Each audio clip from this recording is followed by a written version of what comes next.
G'day and welcome to Reliability Hero, where we talk with maintenance and reliability people.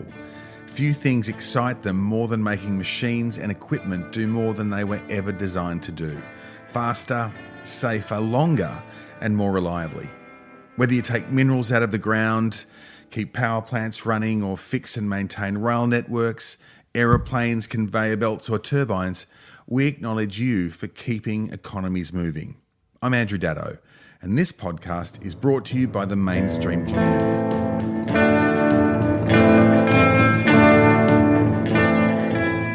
I'm Andrew Daddo, and one of the main themes at Mainstream 2024 is around mental health. And we've talked about yoga and some other ways to deal with it. One we haven't talked about is meditating. The Chief Meditation Officer for Mr. Meditate is Tomas Jajesnica, who joins me now. How are you, Thomas? Hello, very well, thank you. So meditating for maintenance workers, Yes. or meditating for everyone? I'm guessing everyone. Everyone, yes. But focused on workplaces. Okay. So how did it come to fruition for you? Was there an epiphany, or were you a meditator or a yoga instructor, or what happened? You hit it. There was an epiphany. I was Hey. working in You the beauty. What's that? You beauty. Yes. I was working in the legal profession, happy, making lots of money, dealing with maybe 100 different law firms and the most prestigious offices around town. And I'd been meditating for 10 years previous. So I kept myself nice and balanced throughout. I was in a business development capacity, so lots of ups and downs, more ups when the targets were hit. But nonetheless, quite happy. And when the lawyers became the most depressed profession in 2012, I couldn't believe it. And then led to the epiphany. Lawyers are depressed. Why are they depressed? I'm not depressed. I meditate. Why don't I teach them how to meditate? That's where it was born. Right. Just go through that process, that thinking again, because in the middle of it, I thought you'd say, "I'm earning lots of money. How can I be depressed?" That's what I thought you were going to say. Aha, no. So it's not about the money, No. right? Because the lawyers are making the money. Lawyers are making lots of money. Right. Now, the legal profession, even from at the very beginning, when they come into the business and they're flogged as juniors, is that where the stress starts in that? No. That's even beforehand at university. The pressure of wanting to get into these top tier firms, which is the accolade. And so that starts at university. And then the tension, the pressures and so forth start there and they continue. However, the legal profession trained cynics. Right, so they always look at what could go wrong because they need to regarding their cases. So when you're dealing with cynical people, it can be quite challenging because everything is bullshit. Yeah. Challenge it. What's the motivation here? Okay. And also working in 6-minute increments. Exactly. So, and again, cynically, you sit there and you go, I've got this guy on the hook for 5. If I could just hold on for another 2, that's another. And so initially the proposition was, hey, let's do some preventative measures. The profession is depressed. What can you do about it? Let's do something about it. So to train some preventative measures, then to maintain the mental health, but then continue to improve it. And doing that with 5 billable units, so half an hour once a week for 8 weeks as the evidence, as an evidence-based method, I was almost laughed at it. That's. Billables, that is. How many lawyers? Yeah. And then you want to feed. So how did you do it? Well, I moved to other professions. Okay. So I ended up, it's all serendipitous. I ended up at NAB, and NAB has become our biggest client last 10 years, about 1,400 sessions so far, and counting. Okay. Yeah. So I moved to other professions, industries, and the legal profession remains close to my heart because it needs it most. Okay, but they haven't adopted. They are, slowly but surely, because they recognise when a lawyer burns out or breaks down, that's not very many billables for the next 3 months. How do we fix it? All right, so how does meditating help? Well, it prevents, maintains and improves mental health, right, as an overarching, and meditation is often looked at by people, it's just all about relaxing and maybe some association to the Buddhas, the hippies, and whereas we're at work, we haven't got time to sit around and do nothing. This is maintenance of the mind, and when you do it in a group context, there's a shift that occurs, right? Because if you're constantly powering through your day, right, and your brain is always on and overloaded with information, it's going to conk out. And the 4 key things that we're seeing in HR, their biggest concerns: brain fog, exhaustion, sleep deprivation, and burnout. From a human element, that's a huge concern. So we teach methods, like it's a framework, it's a pathway, the exercises, techniques, call it meditation, call it whatever you like, that helps with mental fitness and so much more. And not only does it cure ailments like the stress, the anxiety, depression, etc. It's not a cure-all, of course, but we also train it as a learning and development tool, right? So this is not only for the well-being side, this is also for skill development to better prepare you to deal with all the busyness and pressure which is coming. All right. So it makes me wonder, Tom, is it tuning out or is it tuning in? Yeah. So a lot of people come to escape that craziness, the busyness. Oh, I just can't wait to tune out of this stuff and escape it. Because that's what it feels like meditation probably is. To go Zen, man. I shouldn't have said that. But you know what I mean? To Zen out. Right. Go within. Along those lines, however, there's a big distinction. Rather than escaping and zoning out, you're actually tuning into your own inner world. Yeah. Developing a better understanding about how you are amongst all the ups and downs. How does that work? How? Well, we teach it in formal and informal methods. So formal methods would be to sit in stillness and silence, to reduce the stimulation, to settle the body, to settle the speech, the inner speech that is, that dialogue in your head, and to settle, and to settle the mind in its natural state. Yeah. Right. So whether they're focus exercises on the breath or the body are most prominent ones, because those two things are always present. And then we go into a shift out of conceptualization, out of thinking, because overthinking is way too prominent. That's where often the problems lie. And there's a shift from thinking and conceptualization to sensing, to coming to your senses, so you can feel something, hear something, taste something, touch something. And that's how the process starts. Okay. Is that mindfulness? Mindfulness is one of the 3 components that we teach, right? And often there's a lot of mindfulness teachers out there, and it's a fantastic thing. Awareness. Mindfulness also elicits a bit of confusion. What is mindfulness? Yeah. Like, you speak to many people, it's like, everyone's got their own kind of perspective on it. My take on it is it's awareness or to notice. Yeah. And what you notice, you can change. Right? So the way we teach it is in a 3-stage process. The first stage is concentration. Because everyone can focus, but these days it's getting harder and harder to keep your focus there, right? With all these distractions and the busy brain. So we teach concentration to be able to, so your brain does what you want it to do versus what it wants to do. Secondly is the mindfulness stage, so where you become aware of what's going on for you, not only in the environment you find yourself in, but within yourself, how you are. And the third stage, my favorite stage, is the stage of equanimity.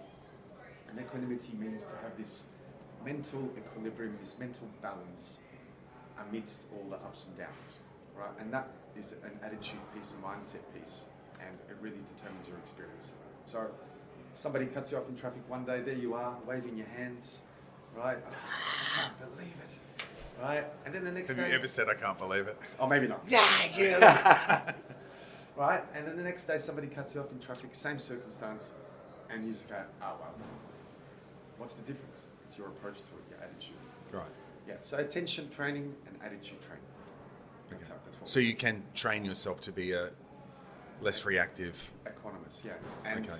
And one of the sort of steps in this process is to shift out of reacting to circumstance to responding, how you choose to respond to circumstances. And the hugest one, the biggest one is stress. When you are stressed, you are reacting to something unwanted happening in your life, rather than responding in a much more composed fashion. Okay. There's a huge shift that occurs when you can move from reacting to responding. Is it a matter of choosing your attitude? It's not only choosing; it's about practicing. Okay. Right? So maybe that's the key difference.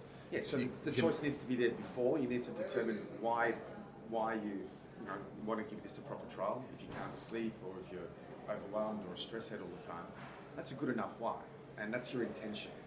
And I'm all about stuff motivation these days, because I'm going to do this, I'm going to give it a go. Then a week or two later, you've fallen off back onto Netflix or your old habit patterns, and then it becomes the motivation basically wears off. But if you remember why, if you want to improve your sleep or focus better, whatever it is, you'll just do it regardless. Give it a proper trial, and then you'll decide if it works for you. I do remember at conferences, and there seemed to be the why beast was very prominent. Know your why. I was like, oh, it seems to have gone away. Oh, I was there this morning. Oh, was it? Was it? Yes. Oh, okay. Yeah. Oh, that was with the first speaker with Angus. Yes. Okay.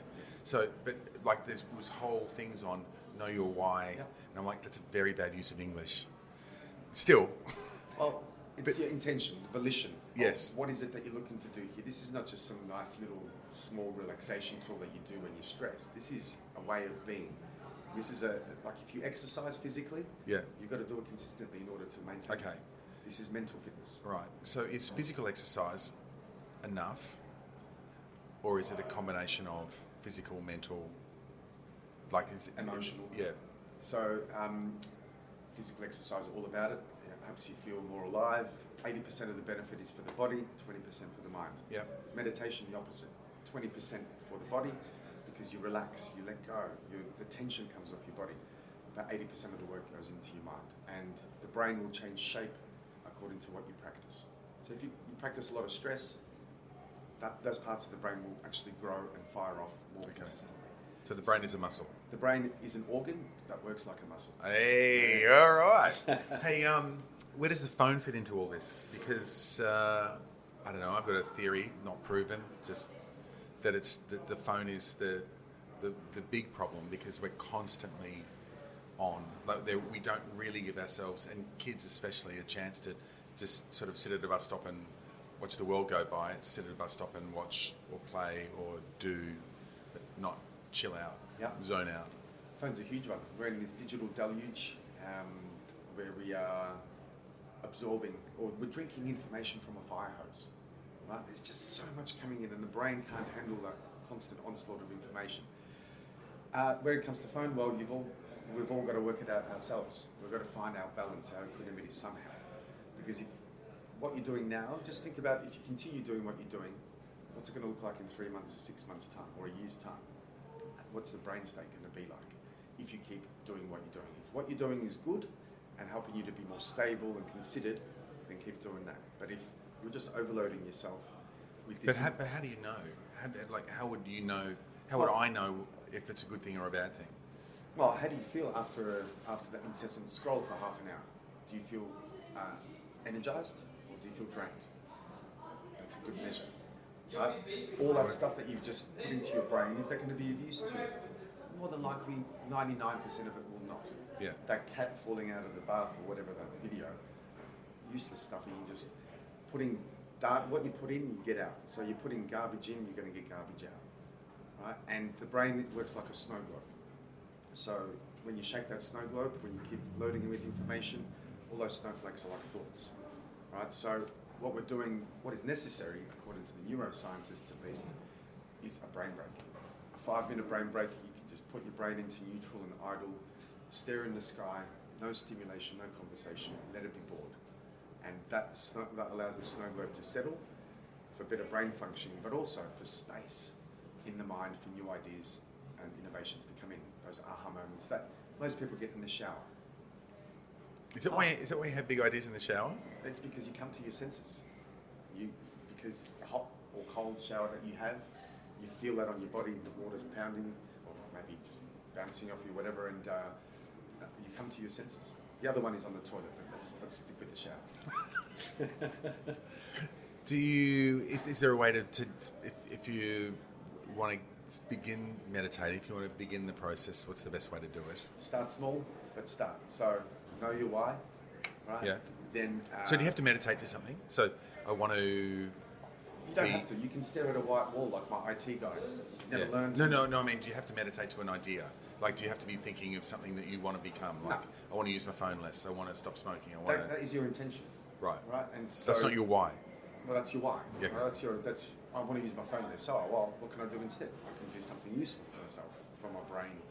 I can meditate. Right. So the key is to start small, but to start. And there are hundreds of apps out there that you can use, and all these apps and guided instruction, like we do as well, is they're like training wheels when learning to ride a bike. right? Oh yeah, they'll tell you what to do, and they'll focus on this or do that. And you get to know and become familiar with those techniques. But over time, you want to lose those training wheels so that you can incorporate this during your day-to-day when something gets you out of whack. Like in a meeting, it's not practical to go and have a 5-minute meditation because you're stressed or out of whack.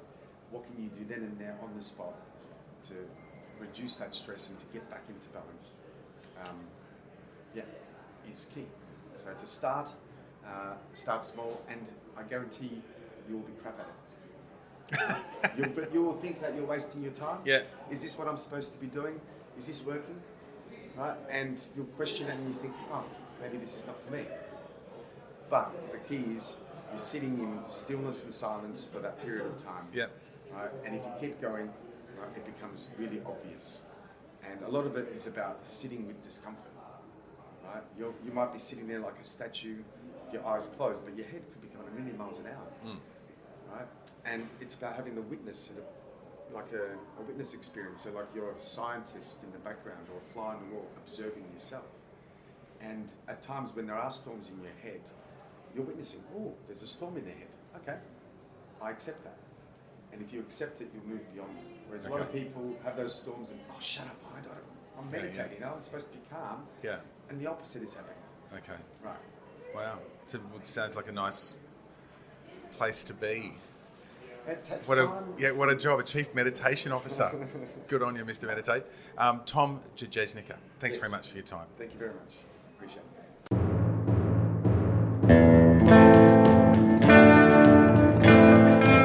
Thanks for tuning in to Reliability Hero. Keep the world running, and we'll catch you next time.